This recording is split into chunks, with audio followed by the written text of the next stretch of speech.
Hey guys, it's Andrew from Cardinal Kia. In this video, I'm going to show you how to view your backup camera without going into reverse in the all-new 2023 Kia Sportage.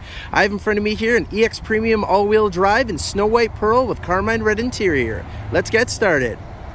Okay, so to start us off, we're going to head over to the center console here in this cluster of buttons, and this is the parking view button. So we can go ahead and push that button, and what that's going to do is, keep in mind right now we are in park. I'm going to push that button, and you're going to see the backup camera is going to show up on the screen here.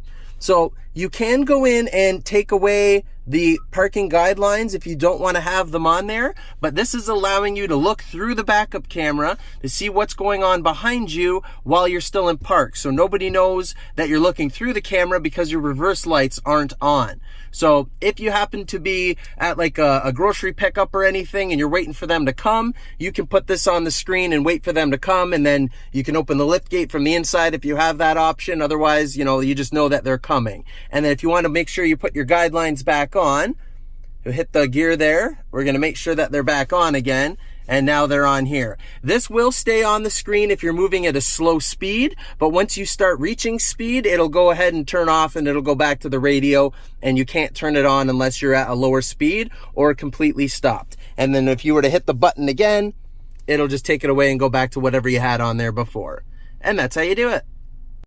Thank you very much for watching, guys. Please hit that like button if you enjoyed this video, and please consider subscribing if you're enjoying our content.